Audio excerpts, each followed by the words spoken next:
OMG. I'm finally live. How do I share this? Let's see.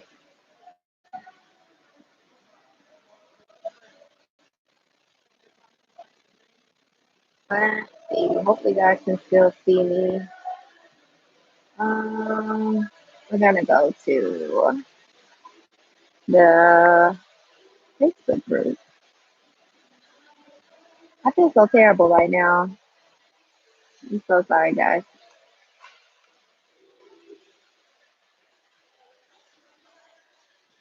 Ooh, child.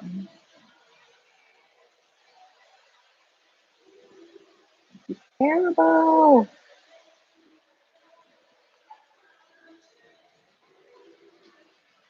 Absolutely terrible.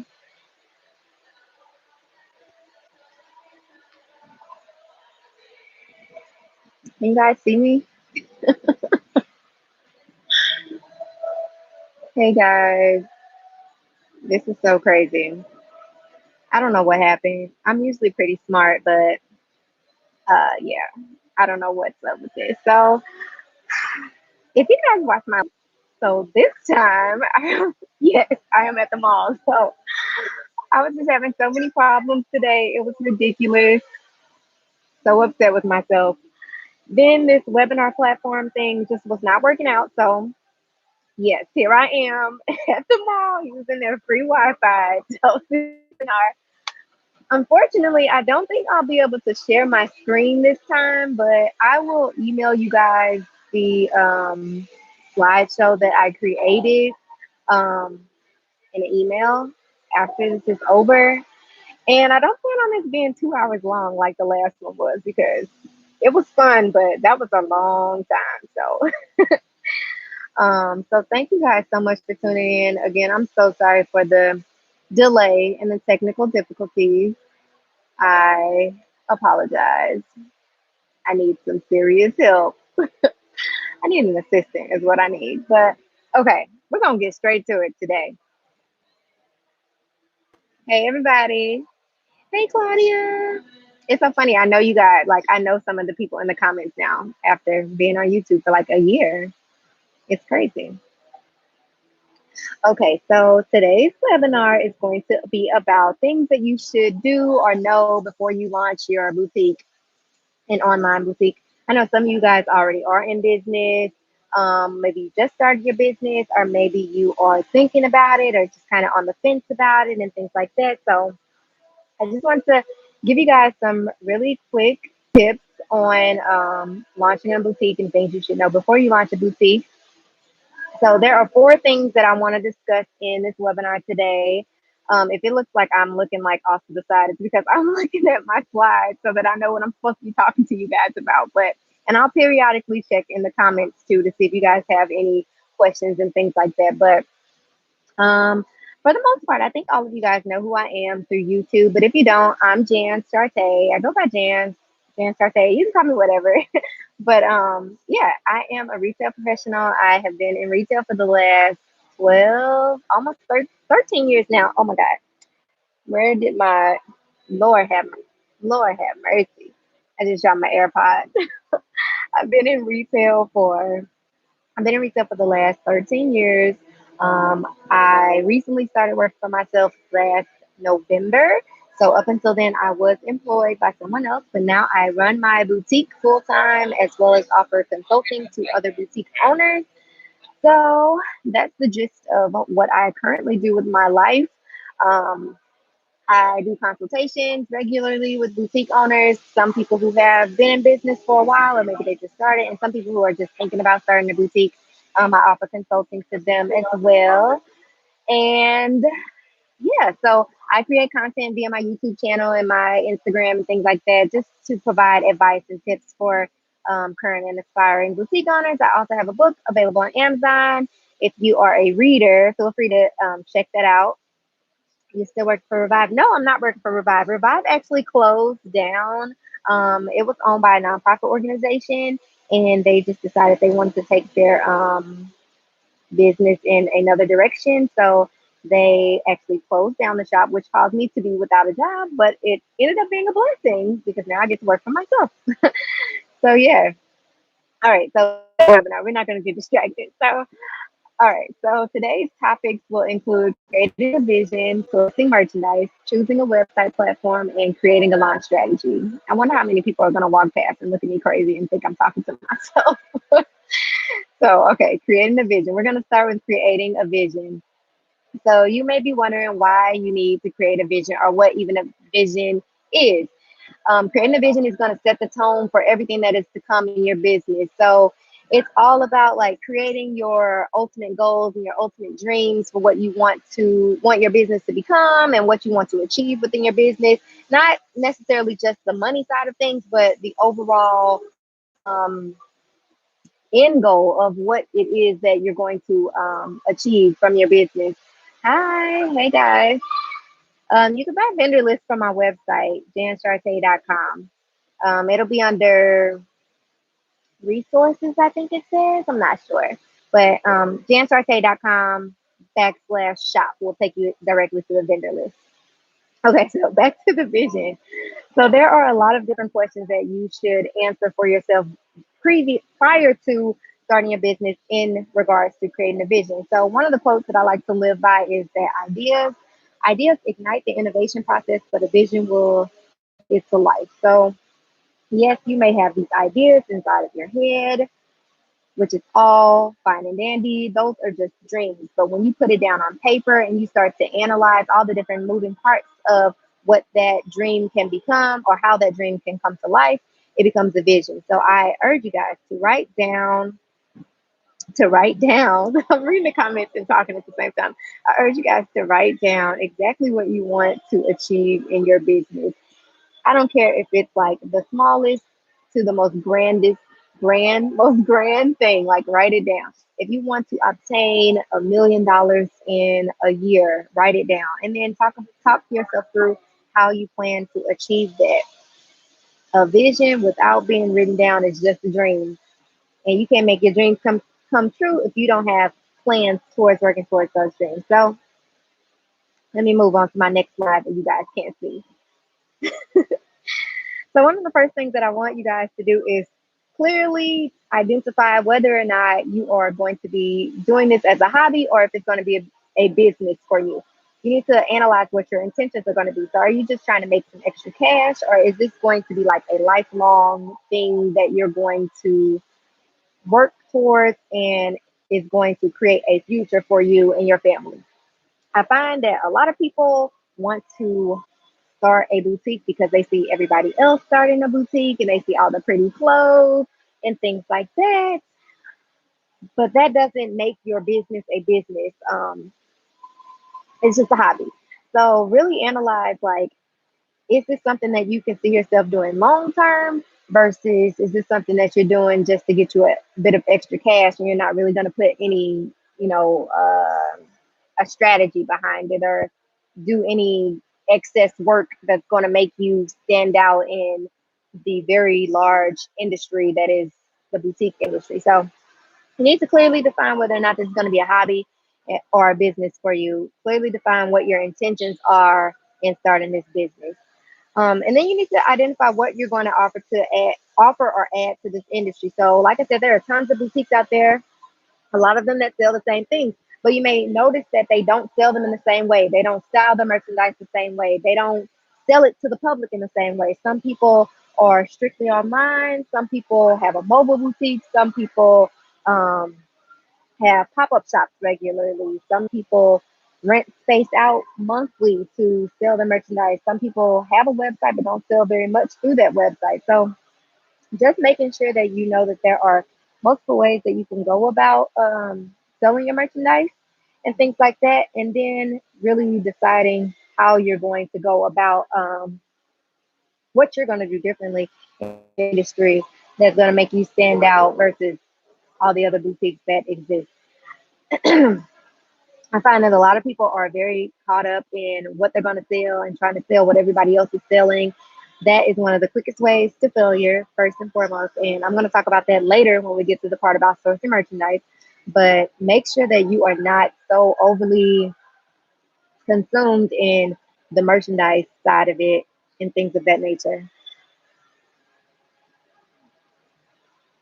You guys are asking questions galore. Oh my God, I'm gonna have to go back and read them. So, all right. So next, one of the things that you should analyze is what results you're seeking from starting this business. Are you seeking to make money? Are you seeking to create a change in your community? Are you seeking to create jobs in your community?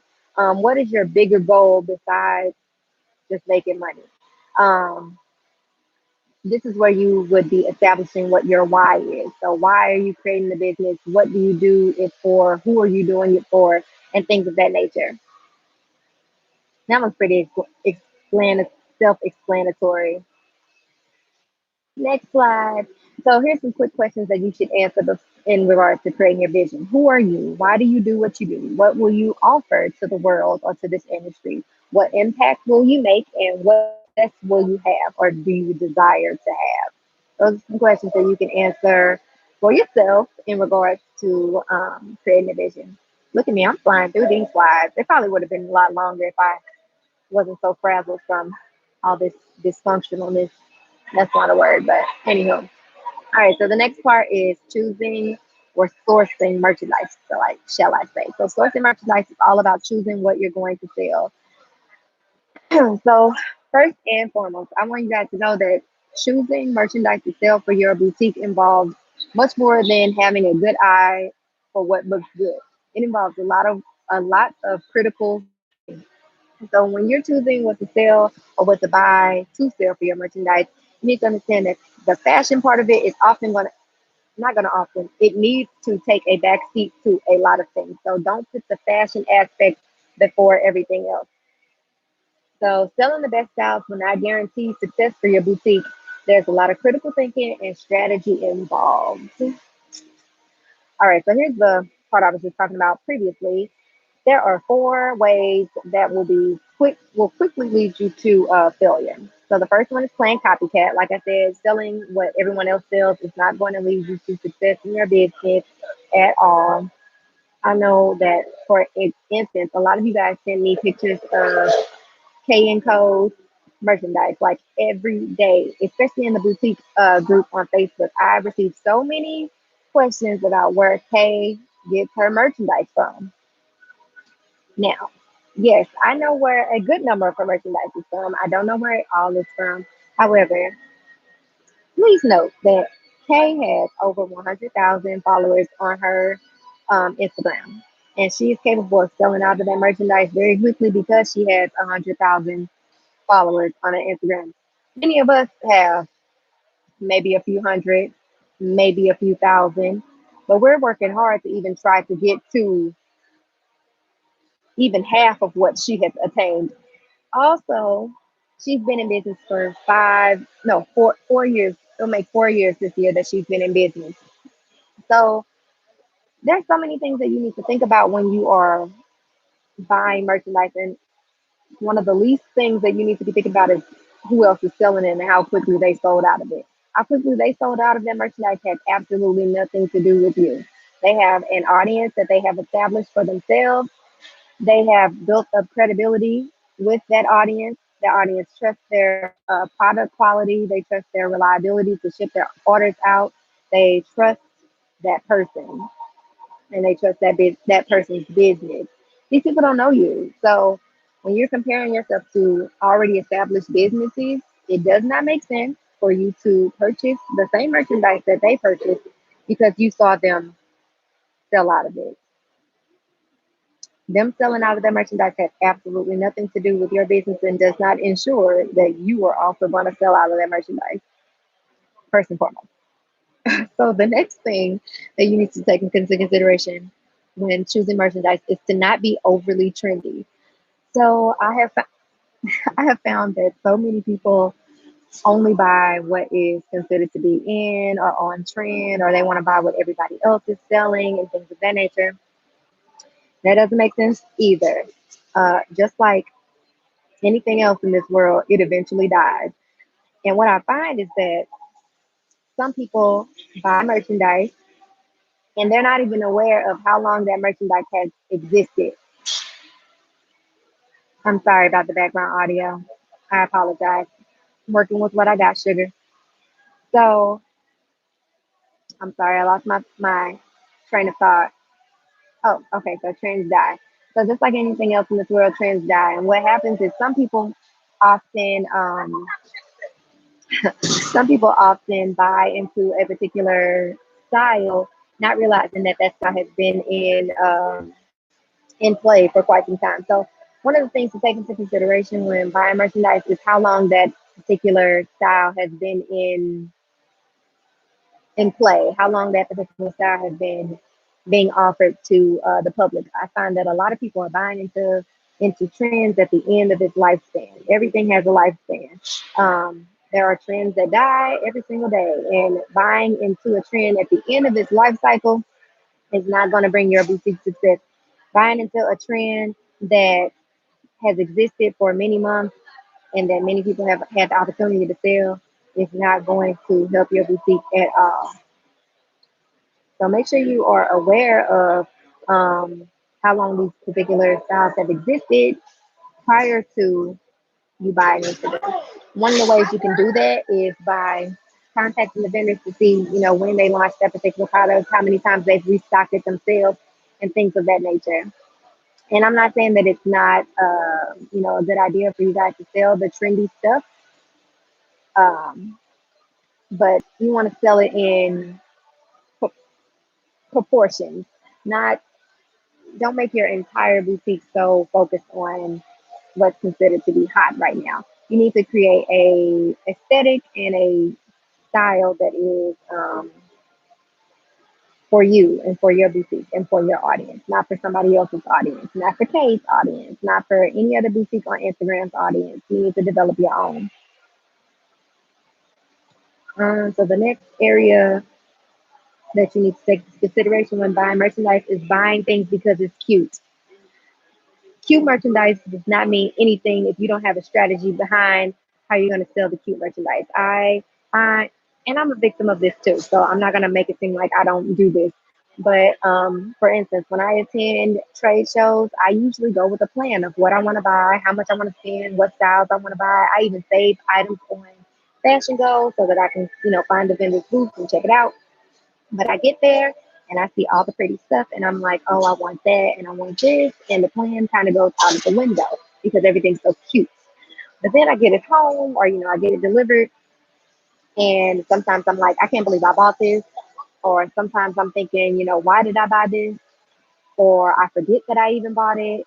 And it was all because I made a split second decision because something was cute. And I had absolutely no plan for how I was going to sell it. So it's really important that not only you buy what you consider to be cute, but also the things that you know that you can sell and that you know that you can develop a strategy behind in regards to how you're going to sell it. Cute is not enough. And then that takes me into the last point here. Having no budget and having no plan. Buying randomly and having no strategy for how you're going to sell it can lead you to failure. So I think I go into this a little bit further in my slides, but it's super important for you to have somewhat of a plan in place for how you're going to I'm just about to ask that question about the trade shows. What's a good trade show to attend? Magic is probably the best one for you guys to attend. It's going to give you the biggest selection and the biggest variety of things to choose from. But yeah, so having no plan and no budget will definitely lead you to failure down the line. It may work out for you in the beginning of your business.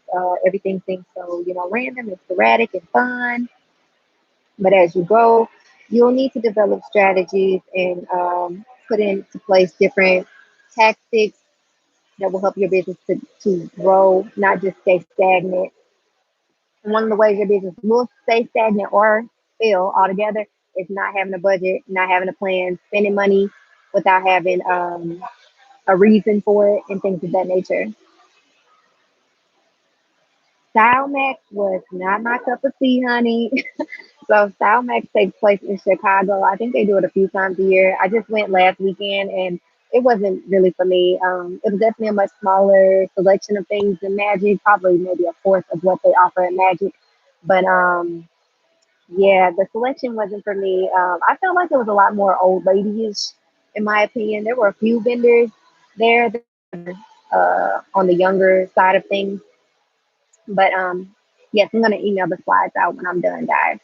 But yeah, there was a lot of Canadian brands that were displaying there, and for whatever reason, a lot of those Canadian brands are really um, oldish, old looking. So I didn't have the greatest experience at Max. It was very organized, I guess. That was, but that's about all I can say about it. Um, all right, so let me move to the next slide. All right, so here's the thing, guys. Running a boutique is much more about math than it is about fashion.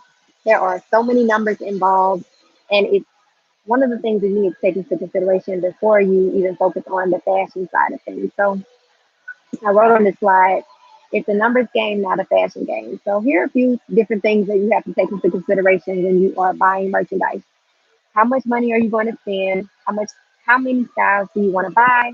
How much do you want to spend per item? What do you want your prices to look like? How much money would you like to make from each item? What other costs or expenses do you need to calculate into your prices? And then we're going to talk more about why you're selling it. So, are you selling this or buying this particular item because your favorite boutique sells it? Is that why you're buying it? Did another boutique you follow sell out of it? Is this a popular item sold by lots of other boutiques? Have you seen it everywhere? How long has the style been alive? When was the product's launch date? And is this a random buy or a strategic buy? And I have a video on my YouTube channel about pricing, and I talk a little bit about choosing how much you're going to spend when you're first starting out, because I know that a lot of people just kind of purchase items randomly and not really with any cause, just mostly because it's cute and they want to think they can sell it. But I have a video about that, so definitely check that out if you get a chance to. Um, this is more for older people. Yes, it was super old. Are you gonna save the slide? Yes, ma'am. I'm gonna save it. I'm just gonna leave it up on my YouTube channel for everybody to watch. um, let's see. So yeah, running a boutique is a lot more about numbers and less about fashion. I know everybody thinks it's like super cute and super fun and all that stuff, but once you're really deep into it, you'll realize how much strategy is involved in running a boutique. So next, I want to talk about things to know or think about before you buy. So the first one is marketability. Is this particular item going to be marketable? So every single item that you purchase, you need to think about exactly how you're going to market before you even put it into the cart. Think about how you're going to market it. How are you going to sell it? How are you going to present it to the world? The next thing you need to think about is profit margin. How much money would you like to make? How much money do you think you can make? How much money do you need to make off of the item in order to keep up your business? Then the next thing is to think about passion. How do you feel about the item? Not how does your customer feel about it, although that is very important. You also need to think about how do you feel about the item. So can you confidently wear this item? Would you confidently wear this item? Would you recommend it to a friend or a close family member? Can you happily talk about it and promote this item over and over again and in different ways? If you don't think that you will be comfortable talking about that particular item over and over again, to your audience and finding different cool, unique ways to talk about it, then it's probably not best for you to buy it. So you want to be passionate about the things that you are selling. The easiest way to not be able to sell it is not being passionate about it. And then lastly, you want to think about markdowns. Markdowns are something that are inevitable in retail, especially if you're not, like a super established K and Co who sells out of things. When you're first starting out, you're still trying to build up an audience and have people become familiar with you, and you'll realize that there are some styles that people love and that there's some styles that people don't love. And so understanding upfront that markdowns is something that is going to likely occur is going to be helpful to your business. You shouldn't see markdowns as something that are bad or anything like that. It's just literally a part of business. So in regards to that, you want to make sure that you have a strategy in place in regards to how you're going to mark things down or how often you're going to mark things down and things of that nature. All right, so the next thing I want to talk about is the fear of selling out. So one of the things that I have people ask me about frequently in my consultations is how much merchandise they should buy when they're first starting out. So, meaning like they see a style that they like, it comes six to a pack typically, and they want to know how many packs should they buy. My answer is always one, always. I don't know why, for whatever reason, I don't know why, but for some reason, people assume that they should buy more of it up front because they're scared of selling out of it. And I'm like, why are you scared of selling out of anything when you haven't even created an audience for yourself? You don't even know if anybody's going to like this merchandise or if they're going to buy it. You're literally taking a chance with your money. You're risking your financial well-being, putting money into something that you have no idea that you will definitely get a return on. So I always tell people to buy one. You want to play it safe. So first and foremost, I want to let you guys know that selling out of merchandise is not a bad thing, especially when you're first starting out. So when you're first starting out, you want to play it safe. Don't overbuy because of the fear of selling out. Buy things with the intention to sell out of it and do it fast.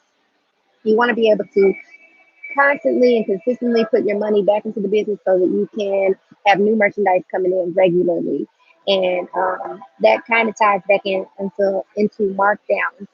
After so long, you need to mark the merchandise down, get the money back into your bank account, so that you can use that money to put it back into the business and order new merchandise. You don't want to hold on to anything for too long. So it's also selling out of merchandise is also a really great way to create urgency within your business. So you want to, when things are selling out and things of that nature, somebody just told me that I say things of that nature a lot. I ask on my Instagram something that I say a lot, things of that nature. So I'm sorry, that was random.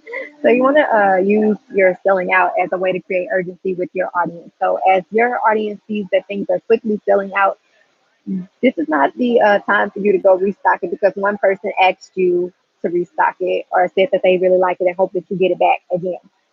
This is the time to encourage them to sign up for your mailing list, your email list, um, so that they don't miss out on future arrivals and they can get, first dibs something. So use this as an opportunity to create urgency. You're like, yes, I sold out of this thing in 6 days or, 2 weeks or however long it took you, and it's not coming back. However, we have 20 new styles coming next month.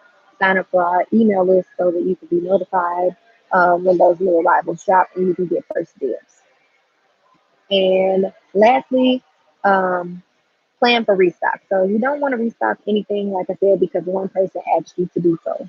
You want to restock things with purpose and with a plan. So if you notice that you sold out of something really, really, really, really fast, if you notice that you sold out of something really, really fast, that's a good thing. That is a great thing. Be proud of yourself. Um, but then also you need to decide whether or not it's worth it for you to invest in that item again. So this goes back into the product lifespan and things like of that nature. I said it again, the product lifespan. So how long has this item been out? How many other people in your area are selling it? How fast do you think you can sell out of the next set? And things like that. So sell out of that merchandise. Tell them people to sign up for your email list so they can be notified when you get the next set of things in and they can get first dibs. Okay. Okay.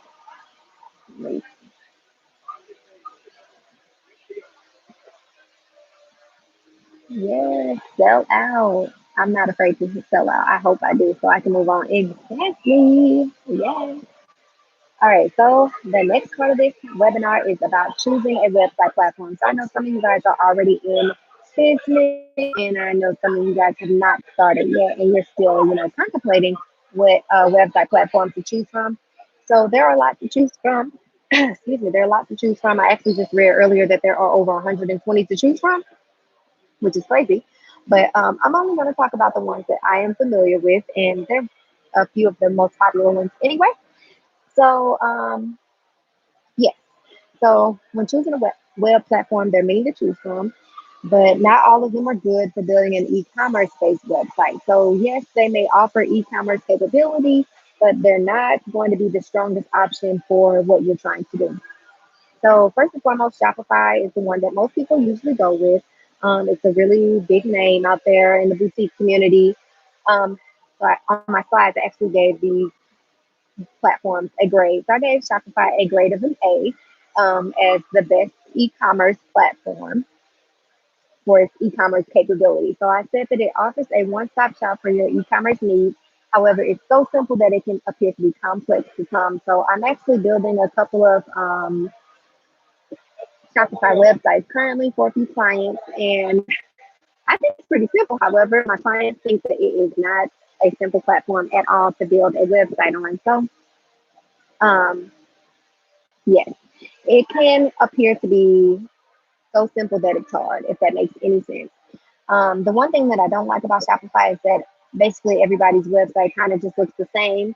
It's very streamlined, though. It creates a very clean presentation for your website. And most importantly, it gives you basically all of the e commerce capability that you need up front. I think it costs like $29 a month, and it doesn't involve very much building or complex building. So if you're looking to, get your website up and running quickly, then I would recommend Shopify um, for your e-commerce website. The next one is WooCommerce. My website is actually run through WooCommerce. So WooCommerce is actually a plugin for WordPress. So my website is built on WordPress, but the e-commerce capability is run through WooCommerce. Let me see what I wrote about WooCommerce. So I gave WooCommerce a grade of a B plus because it gives you the best design capability, in my opinion.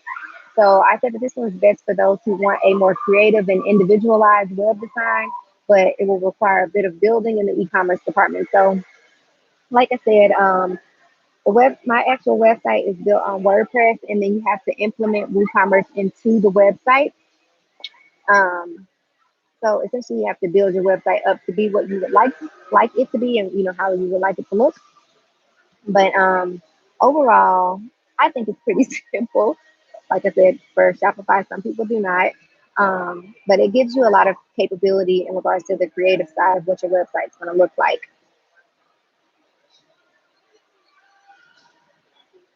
Let's see. And then lastly, Squarespace. Squarespace is not the best e-commerce website. However, it gives you the most seamless design, and it offers beautiful layouts for you to choose from. It's really easy to build, and it gives you the basic e-commerce capability and gets the job done. So those are the three that I would recommend. Like I said, there's over 120 of them for you to choose from. So choose wisely. Then I talked about designing your website. So if you don't have a creative eye, or if you're wanting a very specific design and are not design savvy, it's probably best that you hire a professional to assist you with your design, with your website design. Point blank, period. So next, I'm going to talk about just a few things that your website should have. First and foremost is easy navigation. So you want to make sure that your website is easy for people to understand, easy for them to navigate through. This starts with your website menu typically. So, think about how you shop on a company's website. They have their menu options laid out, new arrivals, tops, bottoms, dresses, shorts, shoes, accessories, whatever else they offer. It's very laid out, and the person can, choose which category they want to shop on or shop within. I have visited a couple of you guys' websites that do not offer any type of navigation within your menu. You just have like a catalog or a button that says shop. For a shopper, that can be a nightmare. You offer a ton of different styles on your website. You don't want to have your customers having to look through a ton of different items just to find what they're looking for. If I'm looking for a dress, I don't want to see 17 pairs of shorts and 27 pairs of pants and 7 pairs of shoes before I make it to the dresses. So you want to make sure that you are giving your customers the easiest navigation possible when they're visiting your website. The next thing is your shipping and your return policy. You want to make sure that they know when they can expect their merchandise to be shipped out, um, when they can expect to receive it. If you allow returns, what that return policy looks like, or if you don't allow returns, you want to make sure that you let them know up front that you do not allow returns, because that can be a headache for a lot of people. You want to make sure you have your social media links. You want to make sure that you are giving people as many touch points as possible to interact with your business. So, including your social media links and making sure you have it very visible. And so, when people follow you, will be helpful to your business. Let's see what else we got here.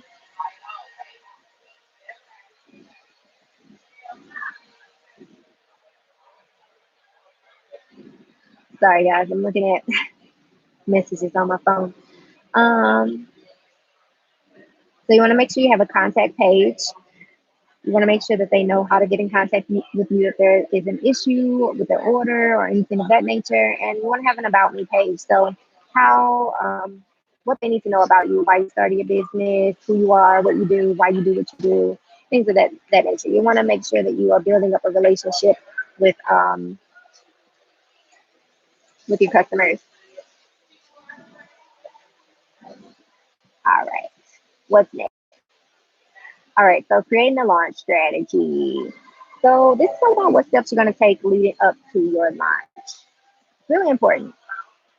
So the steps you take leading up to your boutique launch, um, these tactics will set the tone for what your potential shoppers should expect from your business. Every step you take, every step that you take should be taken with the goal of gaining attention and a potential customer. This is a step that many people neglect, creating a launch strategy. So some people are just like, I'm starting a boutique, I have merchandise, now I'm going to sell them. I got a website, I'm going to sell the merchandise, and that's it. You want to make sure that you have a plan in place for how you're going to introduce your brand to the world. Excuse me. So it's all about brand perception. Your launch strategy is all about your marketing. Think about how you would like your business to look to an outside eye. What feelings and thoughts would you like that person like to evoke? Determine what to release and when to release it. Every piece of content you release should align with your intended results. Do not do anything without an intended result. So, as you guys know, I just formally launched my boutique last year. And prior to doing so, I literally was like promoting my butt off. And there was a long list of things that I did to promote myself, from creating numerous videos to share and sharing them regularly and asking people to share, creating a Instagram strategy. As you guys know, I am super obsessed with I'm super obsessed with sorry, I'm reading the comments, trying to see what's happening there. I'm super obsessed with my Instagram, and I literally play around with my Instagram layout all day, every day. So you want to make sure that you are creating a strategy for all different points of where people are going to interact with your brand. So from your website, having a landing page for them to sign up for your email list, and maybe your landing page includes a video for them to watch. Creating a YouTube channel, creating an IGTV channel, sharing things on your Instagram feed. Yes, yes, I'm at the mall, girl. You missed my spiel. I had all types of issues trying to get this webinar started, which caused me to be running late. And now I'm stuck here at the mall. So, yes. All right. So, yeah, you want to make sure you have plans in place that make sense and that you have intended results from every single thing that you implement prior to launching your boutique. So some examples that I provided in the slide for creating a launch strategy are creating shareable content for social media, getting a feature in your local media, sneak peeks and behind the scenes content, videos and pictures, starting an email subscription list, sharing your story, your why, writing and sharing blog posts, um, planning a virtual launch party, planning a live launch party, which would be like a pop up shop, partnering with another company. Maybe there's another company near you that's launching soon or just launched, and you guys can partner up for an event or a giveaway or something like that. And establishing a relationship with bloggers and influencers. So those are just some really quick ways that you can create a lot, or things that you can do in relation to creating a launch strategy. Now, here are some things to avoid: running ads. Do not pay for ads if you don't know what you're doing. Consult before you pay for ads, or at least take some type of course or something along those lines that will help you in regards to running these ads. You don't want to put your money into these ads not knowing what the heck you're doing. I would not recommend it at all. Um, you also don't want to get involved with the wrong influencers. So, like I said, previously. You want to, one of the things you can do in regards to your launch strategy is creating relationships with influencers and bloggers, but you want to make sure that you're creating those relationships with the right influencers. You don't want to pay influencers with clothing or money just because they have a large following or just because they offer promotional services. You want to connect with influencers who would resonate with your brand, who would resonate with the audience that you're trying to build, or who already have an established audience that you think resonates with the brand that you're building. You don't want to connect with a blogger that cannot do anything for you. Next, you don't want to post the same things over and over again. So sometimes I see you guys sharing the same pictures over and over again, and then you might throw a quote in between it. You don't want to do that. Every post you share needs to be original. You need to keep your audience's attention as well as grow your audience through producing fresh content regularly. And you can determine how regularly you want to share that content. It could be once a day, twice a day, three times a day. You just want to make sure that it's fresh. No one wants to see the same thing being shared over and over again. You're not getting anything out of that. And then also, lastly, you want to avoid making promises you can't keep. So I have had conversations with women who have said that they are posting photos of merchandise that they do not have in stock, don't even know that they're ever going to have in stock, and they're just kind of trying to see if anybody will like it, or the caption says, "This style coming soon, subscribe to our email list," and things of that nature. You don't want to make your followers assume that this merchandise is coming and you have no intentions of selling it ever. So don't say things are coming soon when they're actually not coming at all. That does not make sense at all. Uh, that's a really, in my opinion, that's a quick way to damage your rapport with your audience. You want them to build trust with you. You want them to shop with you, and they can't shop with you if you're telling them that merchandise is coming that's not actually coming. So those are just some things to avoid. Okay, so I just went through those slides so fast. Now I guess I'll read through some of these comments. So go ahead and comment, and I'll try to answer. Let's see. Hey, Jance, I've been trying to put the deposit down. Retreat, still doing it. Mickey. Yes, ma'am. I am still doing the retreat. If you send me an email, here, I'll put my email address in the comments. Send me an email. She's actually on vacation right now. She just had a baby a month ago, 2 months ago, and now she's on vacation. So I am hopefully I'm going to be handling or trying to handle the last bit of payments and things like that. But there is still space available. So send me an email and I will get that set up for you. Girl, you should come to the retreat. It's Miami Fashion District is good to get merchandise. I do not know. I've never visited Miami Fashion District. I'm not even sure what that looks like. I know that there are vendors down there, but I'm not sure. Ooh, those comments are coming fast. Oh my gosh. How do I find pop-up shops in my area? I use Eventbrite, Facebook. Um, I share on my Facebook that I'm looking for pop-up shop opportunities and ask people regularly if they know of any events happening in our area that have vendor opportunities. I also reach out to people who are having events, even if they have not indicated that they have vendor opportunities. I reach out to see if I could possibly set up a booth at their event. So it's a lot of reaching out to random people and things of that nature. Well, not random people, but events and people who are hosting events that would resonate with an audience that you're trying to target. But Eventbrite and Facebook are my two go-to ways for finding pop-up shop opportunities. Let's see. I'm gonna send it. All right, I'll be looking for your email. Which district would you recommend? I've only been to the fashion district in LA. That's the only like established fashion district that I know of in the country. I may be wrong, but it's huge. It's like 30 blocks, not 30 blocks. It's way more than I think it's 90 blocks of.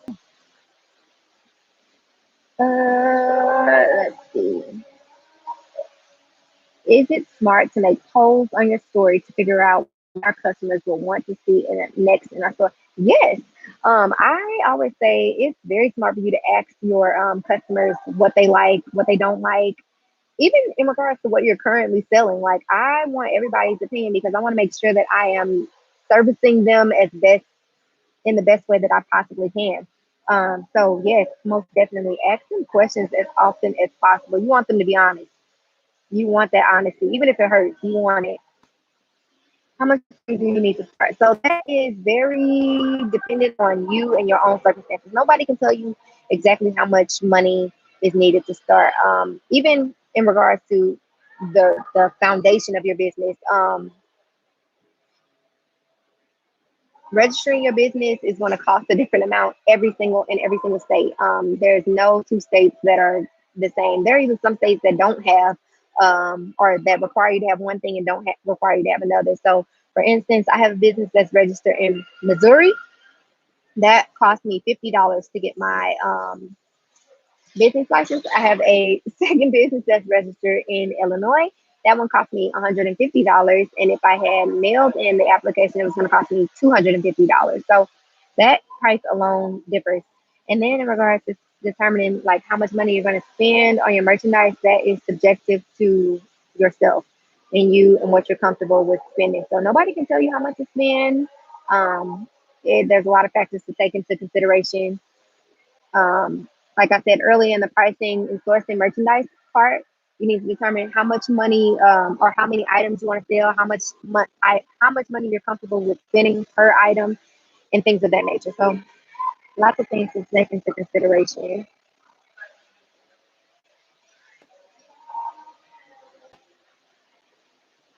Let's see. Ooh.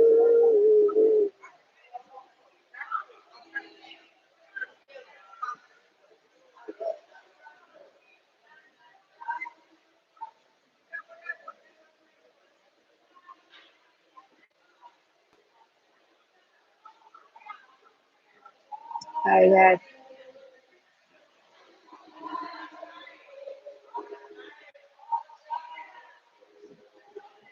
Let me go to the bottom. Not sure what the retreat is. I'm hosting a retreat in May, next month, May 22nd through the 25th. I'm hosting a retreat in LA. It's gonna be me and like 55 women. We're gonna take over the fashion district. We're gonna visit vendors. You'll be able to purchase merchandise and things of that nature. There's gonna be two workshops. The retreat hosted is sponsored by Fashion Go, and they're going to be participating in one of the workshops. And yeah, so if anybody's interested, there's a link to it in my Instagram bio. There's also a link to it on my website, jansharte.com. Check that out. Oh, these comments are moving so fast. I'm sorry, guys.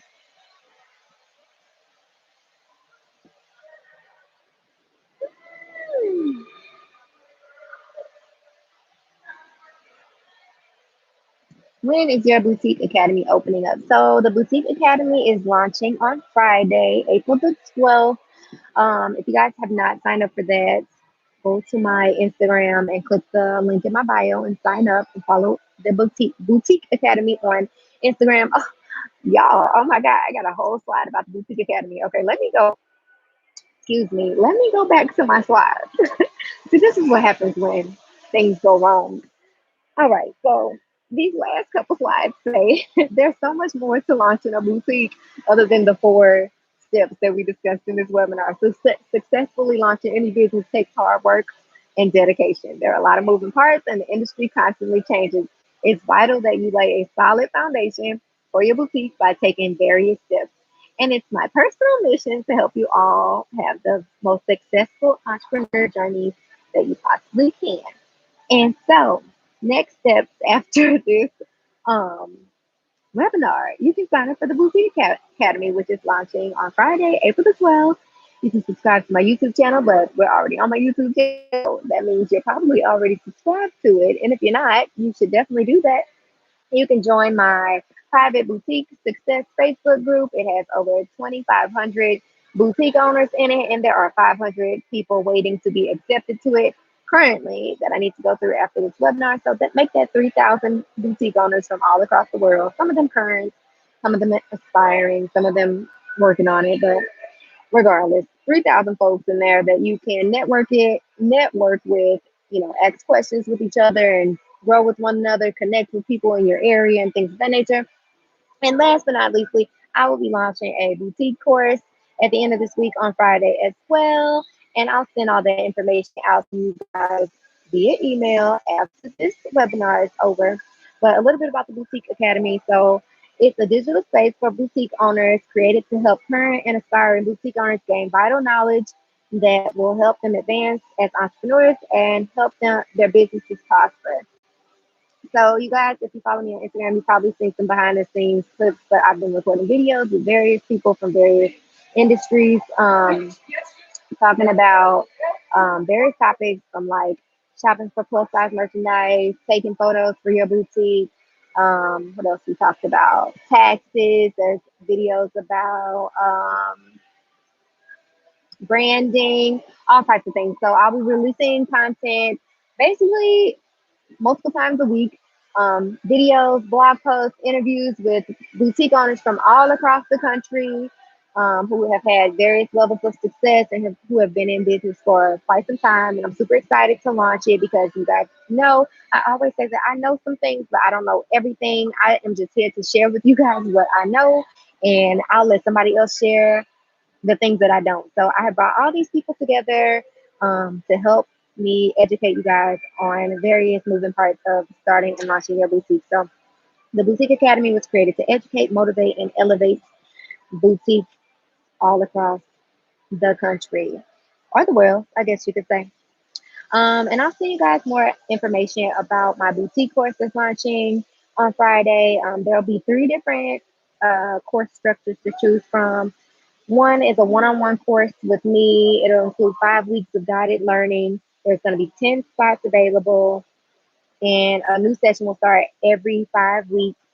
Then there's a self-paced course, which will be the exact same as the one-on-one course, just not including me. So you won't work directly with me. You just work at your own pace, but you'll receive all of the same workbooks and pre-recorded videos and all of that, all that jazz, as the one-on-one course. And then there's the intermediate course, which is for people who are already running a business and just, need a little bit more help. It'll talk about like Facebook ads and marketing and a little bit more complex things in regards to um, running your boutique. So, like I said, I will share all that in an email after this webinar. So be on the lookout for that. But go follow the Boutique Academy on Instagram. Super excited to launch that. Okay, let's see. Let me go back to these questions. Sorry, guys. Somebody reminded me that I completely forgot to talk about the Boutique Academy. Can you provide a video regarding taxes, like how to set aside profits to take care of taxes and so forth? Would that be something addressed in Boutique Academy? Yes, it is. I have an entire video interview and I'll have a blog post about taxes as well.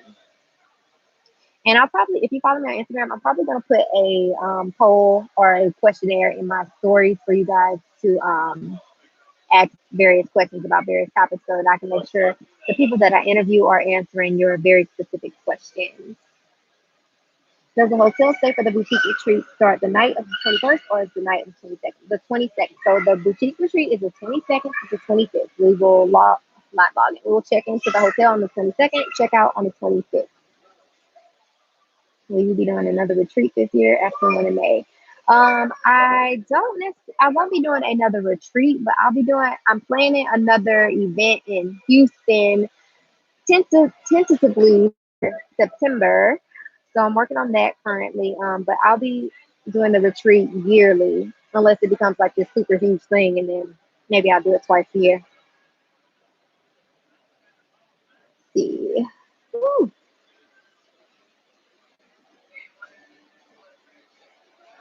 For a lot of the LA vendors, you can get away with just a big card, and I do like getting a rush for those that don't have documentation.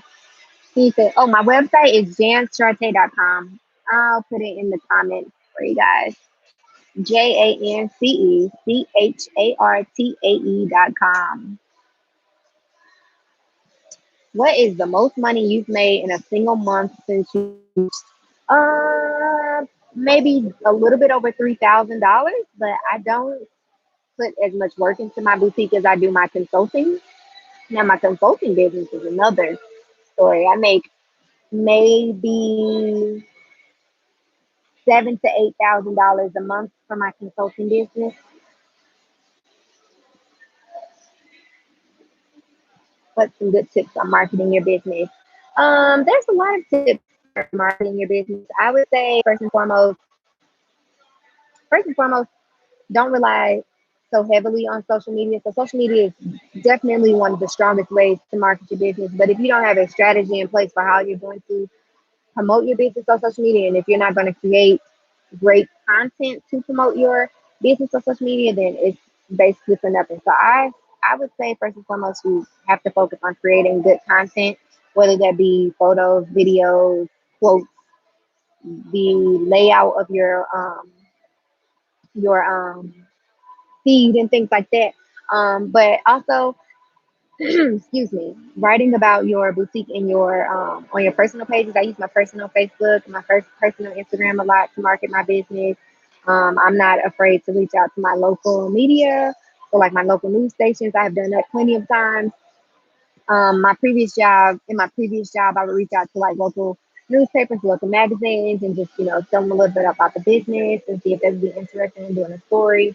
The easiest way to be featured in like your local news or local media is to give them a very specific idea, story idea. So, for an example, the first time that I was featured on the news it was during the holiday season, and so I pitched to them a story about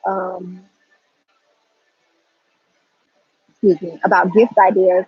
And it was for men in particular, because I knew that they had a lot of like women's boutiques and things like that. So this is when I was working at my last job, but I pitched them a story about gifts for men, and they reached out to me the next day, and 3 days later I was on the news. So reaching out to your local media. Another great way to market your website is reaching out to people via social media. So you want to I created a short draft for myself. It's just like a little paragraph, and it tells them, hey, I really love your style. I think you would love some of the styles from my boutique. Or maybe it's um, I'm commenting on their post and saying, I really like your outfit. This is super cute. Check out my boutique sometime. I think you might enjoy the styles that we share. Or maybe I send them a message that includes a coupon. But engaging with people is the easiest way to market your business. Woo!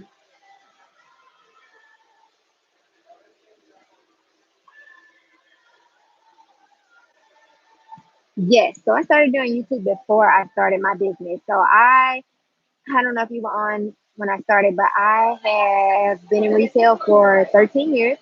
I worked for various companies, and then my last job before now was at a thrift store and boutique where we sold part used merchandise and part boutique merchandise. And so in that job, that was where I learned where to buy merchandise, how to price it, in charge of our social media marketing and all of that. So in essence, I learned everything. Well, not everything, obviously, because I don't know everything, but I learned the ins and out of running a boutique from my previous job. And so I started my YouTube channel just to provide tips about starting a boutique and where to get clothing for boutiques. And that was when I uploaded a video about Fashion Dough. And that video garnered like it has like 114,000 views now. And so I just kept making videos, and my job ended up closing. And so I decided to launch a boutique of my own because I felt like it would be easier for me to explain the steps of it if I were doing it at the same time as you guys. So while my boutique is one of my businesses, it is not my main business. Um, so yeah, answer your question. Yes, I started my YouTube before I started my business. You invest more of your time in consulting since you are making more money doing it. Yes, I do. It becomes hard for me to put as much focus on my own boutique because I have so many people contacting me about their boutiques, and I have always been very passionate about helping people. So um, I kind of put it first in my life because I enjoy helping people and seeing other people succeed as well. Can you share how to negotiate pricing with vendors? Okay, so I wouldn't say it's an easy thing to do, but it's definitely possible. For me, it's always been easiest when I am something, purchasing from that vendor in bulk, or I'm purchasing multiple styles. But also, there's a lot of like pretending involved for me. So sometimes as I'm picking through the merchandise and things of that nature, I'll have them, they always offer to take it from me. So I have them take it from me. And then when I'm ready to go, I start looking through the merchandise and I'm like, I'm on the fence about this one, or I'm not sure about this one, and things like that. And so, just like us, these vendors want to make some money, they want to make a sale. And so I may, say, do you think you can do X amount of dollars for this particular item because I really love it?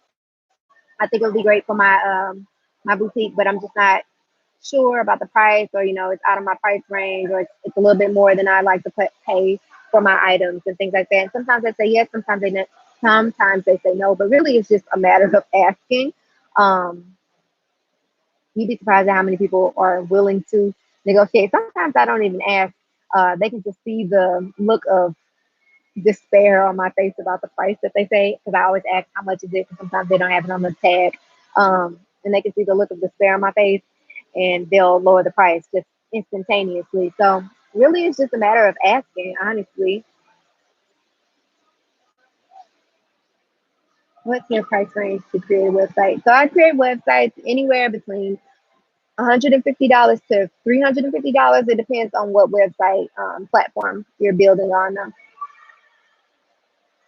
Would it be smart to start off as a brand ambassador to get myself out there before starting my online boutique? Do you mean like being a brand ambassador for someone else's um, company? In your experience, can you get a sample from a vendor before committing to purchase?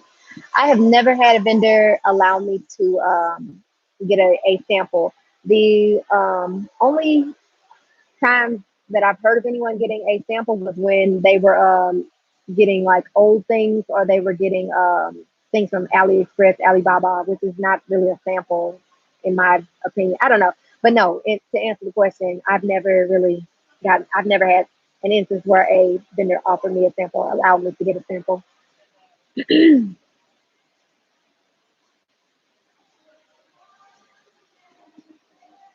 Ooh,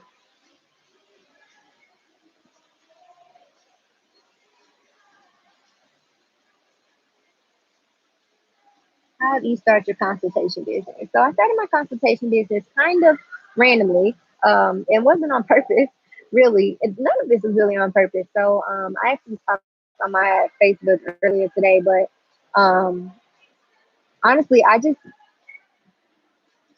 something that I knew a lot about and something that I was passionate about, and thought about how I could monetize it and how many different ways that I could monetize it. So when I started the YouTube channel and started to see that I was getting more views and things like that, people started reaching out to me more organically. Um, and I was just responding, for free. I wasn't charging anybody for answers. And I still don't, for the most part, charge anybody for an answer to like one question. But yeah, so I had multiple people contacting me all day, every day. And I decided that in order for me to keep up with it, I would offer consulting, because it was just becoming overwhelming and I wasn't able to get back to people in a timely fashion. And so I figured, if it was really important to the person, if they really wanted to get the answers to their questions, that they would sign up for a consultation. So I put it out there that I was offering consulting, and people bought into it. But also, I tried to take steps that created more credibility for me prior to me offering consulting. So I continued to make videos. I wrote a short ebook. I attended trade shows and shared footage from the different seminars that I attended and just shared content about the trade shows and my experience in the fashion district and stuff. So it's really about building credibility first, and then people just naturally gravitated towards what I had to offer. What's the difference between a business license and solo permit? So, business license is a license that you're going to get from your state that says that you are eligible to, that you have registered a business with the state. So, you have obtained like an LLC, or you've registered yourself as a sole proprietor, or whatever you choose to register your business as. A seller's permit is essentially just your tax ID. So, it's saying that you have the right to collect taxes on merchandise and sell merchandise in a particular state. I'll be serving in Houston. Yay! I've never been to Texas, so I'm super excited to do the Houston event. Martha Magic, do you recommend going with a group or by yourself? I think it depends. um, I wouldn't say go with a group per se. Um, I think it's okay to go with like one other person, but it's really overwhelming, and it only makes sense to take somebody with you if you're going to split up and divide and conquer. And it also makes sense for that person to be familiar with your brand and what you're looking for. It doesn't really make sense for you to take a group of people who are really of no help to you. They'll just hinder you.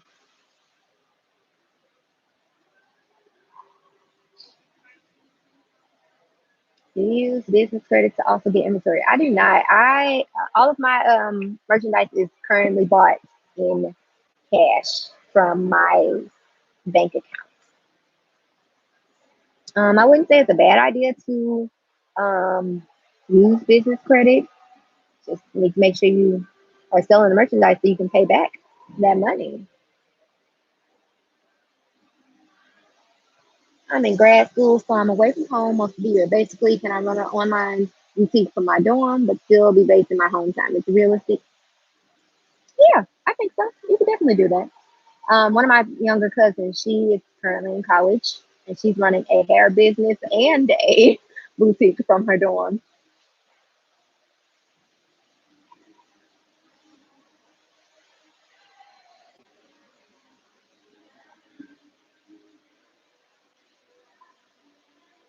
Let's see. Any more questions at the bottom down here?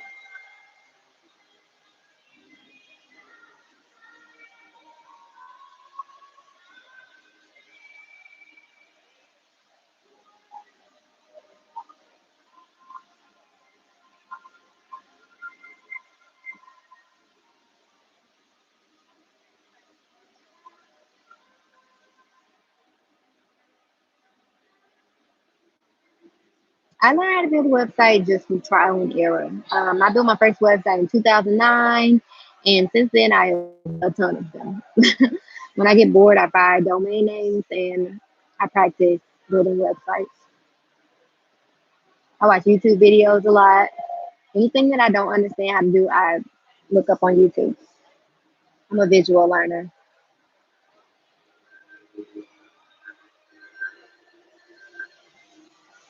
Ooh,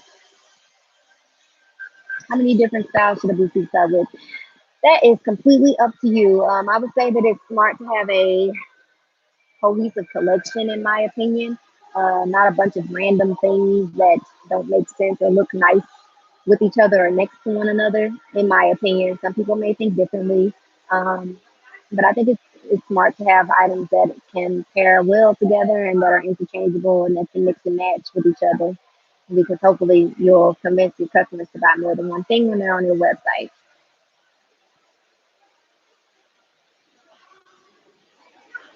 Once you mark down your items, I mark down my items after excuse me, after a month.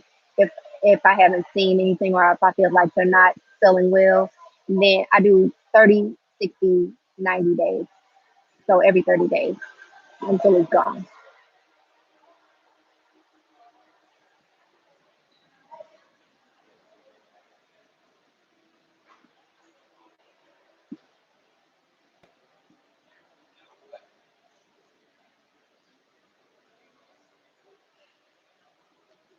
Vendors, Most vendors do not have a return policy. Some of them do. For instance, I've had a couple of instances where I received items that were damaged or there was like strings hanging or a hole or something like that. And I took a picture of it. I contacted the vendor and let them know what the case was. And most times they just give me like a store credit towards a future purchase. They often try to avoid the shipping and the restocking fees. Some of them have restocking fees and things like that.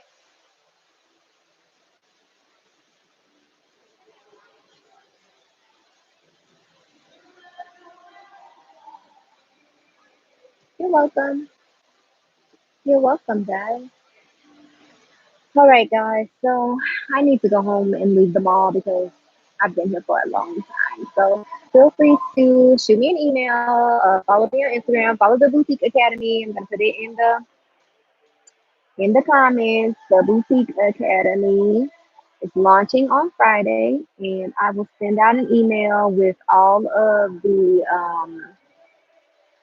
I'll send out an email with the slides that were supposed to be shown in this webinar. Thank you guys so much for tuning in and not being super upset with me for being late and not having my crap together.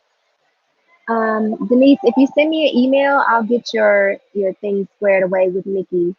She's on vacation right now, but feel free to follow the Boutique Academy. Follow me on Instagram if you haven't already. Look out for content being released with the Boutique Academy on Friday. And my boutique course, I'll send all that information out via email. All right, Brittany, I'll be looking for your email, girl. All right, guys, have a good night.